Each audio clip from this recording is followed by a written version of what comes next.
예수님께서 산상설교를 하시고 내려오셔서 이제 많은 사람들 앞에서 행하신 10가지 기적을 우리가 묵상하고 있습니다. 이것을 보면서 우리가 발견할 수 있는 사실은요, 이 기적들이 단순히 예수님께서 우연히 지나가다가 만난 사람들, 그저 예수님 아무 계획 없으시고 아무 생각 없으시고 즉흥적으로 혹은 예수님께서 기분 내키시는 대로 이렇게 행하신 기적이 아니라는 사실입니다. 이 기적들마다 예수님께서 보여주시는 하나님 나라의 의미가 있음을 우리가 말씀을 묵상하면서 계속 발견하고 있습니다. 오늘 본문 말씀은 마태복음 말씀 말고 다른 복음서에는 기록되어져 있지 않은 내용이 이 본문 말씀에 들어 있습니다. 예수님께서 어제 우리가 묵상한 그 말씀에 보면 관원의 딸 죽은 소녀를 살리시고 그 집에서 떠나가시는 그때에 맹인 2명이 예수님을 따라옵니다. 27절 말씀에 보면은요, 우리 같이 읽을까요? 27절 시작. 예수께서 거기에서 떠나가실새 두 맹인이 따라오며 소리질러 이르되 다윗의 자손이여 우리를 불쌍히 여기소서 하더니. 아멘. 이 맹인들이 예수님을 부르는 호칭에 우리가 주목해야 됩니다. 이 맹인이 예수님을 뭐라고 불렀습니까? 다윗의 자손이여 라고 불렀습니다. 예수님을 다윗의 자손이라고 불렀는데요, 우리가 마태복음 1장부터 지금 묵상하지 않았습니까? 다윗의 자손은 몇 장에 제일 먼저 언급되었죠? 1장에 나왔죠. 예수님의 족보를 쭉 기록하면서 예수님의 족보를 말할 때 나왔고, 그리고 오늘 9장에 들어서는 이제 마태의 입이 아니라 사람의 입으로, 맹인의 입으로 예수님을 다윗의 자손으로 고백하는 내용이 오늘 나옵니다. 이 맹인은요, 육신의 눈으로는 앞을 보지 못하지요. 하지만 영적인 눈이 열려 있어서 예수님을 메시아로, 그리고 다윗의 자손으로 오신 주님으로 보고 있다는 것을 우리에게 알려주고 있습니다. 예수님께서 기적을 베푸시는 자리마다 누가 따라 있었냐면은 항상 바리새인들과 종교 지도자들이 있었지요. 그들은 예수님을 비난했습니다. 기적을 보고도 비난했지요. 예수님을 메시아로 인정하지 않기 때문입니다. 영안이 닫혀있는 사람이었어요. 하지만 예수님의 사역은 눈먼 자를 눈뜨게 하는 그런 사역이었습니다. 이것은 구약에도 다 예언되어져 있던 사역이죠. 이사야서 35장 5절에 보면은요, 메시아를 예언하면서 이렇게 말합니다. 그때에 맹인의 눈이 밝을 것이며 못 듣는 사람의 귀가 열릴 것이며, 그리고 이사야 42장 7절에도 이렇게 기록합니다. 내가 눈먼 자들의 눈을 밝히며 갇힌 자를 감옥에서 이끌어내며 흑암에 앉은 자를 감방에서 나오게 하리라. 아멘. 오늘 이 상황이 참 아이러니하지요.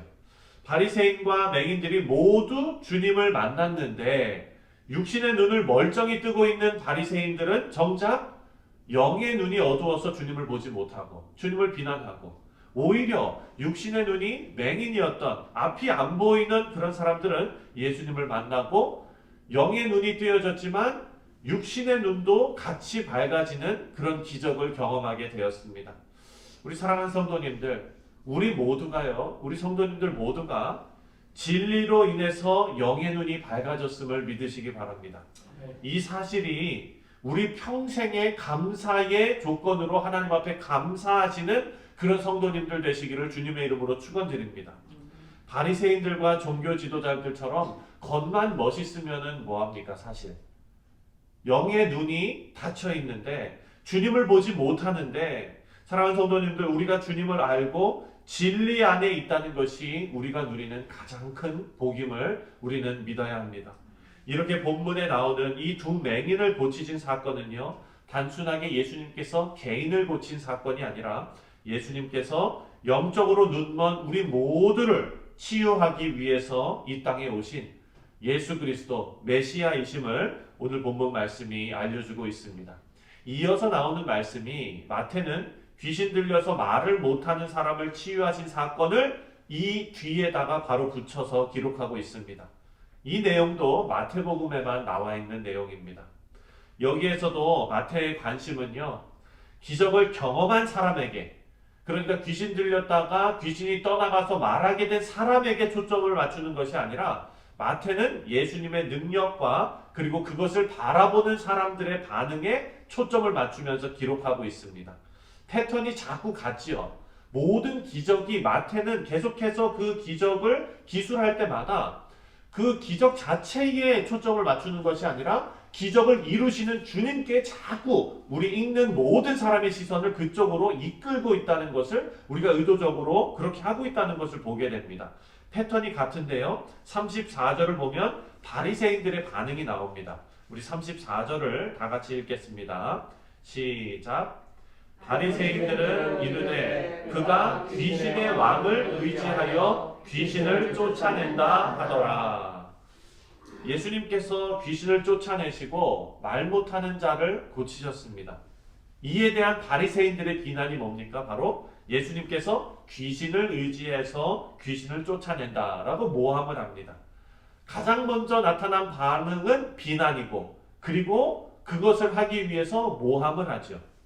지금 바리새인들이 모르고 있는 것이 있습니다. 그것은 예수님께서 우리가 전장에서도 살펴보았지만 갈릴리 바다 그 풍랑을 잠잠케 하시면서 갈릴리 건너편으로 가신 이유가 뭡니까? 가장 먼저 거기에서 누구를 고쳤죠?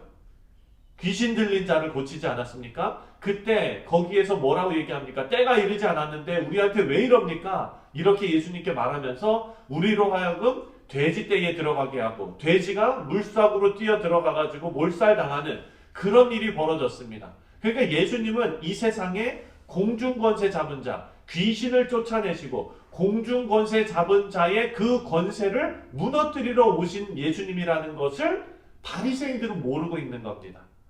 건너편에 귀신을 쫓아내신 것처럼 여기에서도 귀신 들린 자에게서 귀신을 쫓아내시면서 사탄의 나라를 무너뜨리고 계시다는 사실을 지금 영안이 어두운 바리새인들은 모르고 있는 겁니다. 그런 예수님을 비난하는 바리새인들, 이 바리새인들은요, 정작 그들이 망하고 있는 이 사탄의 나라를 위해서 활동하고 있다는 것을 본인들은 모릅니다. 본인들은 아주 정결하게 여호와 하나님만 섬기며 뭐 정말 잘하고 있는 줄 아는데 정작 영의 눈을 뜨고 이 사건을 바라보면 그들은 누구에게 쓰임받고 있습니까? 사탄의 세력에게 쓰임받고 있는 것입니다.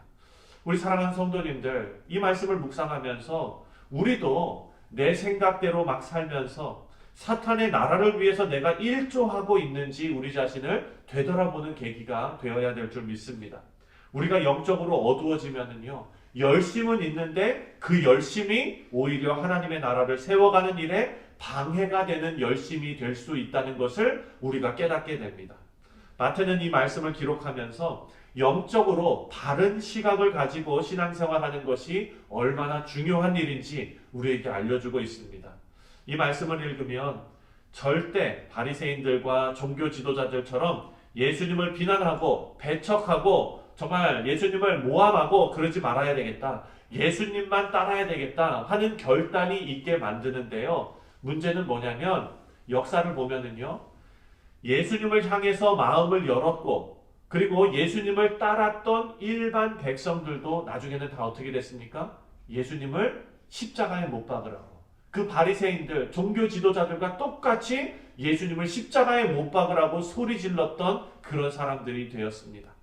여기에서 우리가 알 수 있는 것은 인간의 악함과 연약함입니다.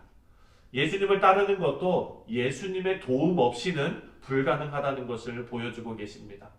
사랑하는 성도님들, 우리는 악하고 또 우리는 연약합니다. 하지만 예수님께서 우리의 악함과 연약함을 담당하러 오셨습니다. 35절을 함께 읽겠습니다. 35절 시작. 예수께서 모든 도시와 마을에 두루 다니사 그들의 회당에서 가르치시며 천국 복음을 전파하시며 모든 병과 모든 약한 것을 고치시니라. 아멘. 이것은 다른 사람의 말씀이 아닙니다.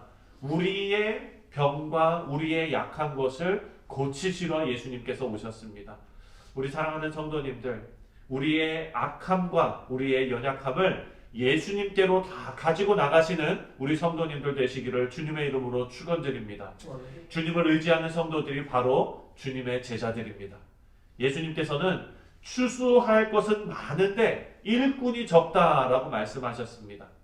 예수님의 말씀에서 우리는 예수님께서 추수하시는 주인이심을 깨닫게 됩니다. 그리고 사도들과 초대교회가 예수님 앞에 기도하면서 하나님의 말씀을 실현해 나갔다는 것을 우리가 성경 말씀을 통해서 다 읽고 배웠습니다. 우리는 어쩌면 지금 이 추수의 마지막 때를 살고 있을지도 모릅니다.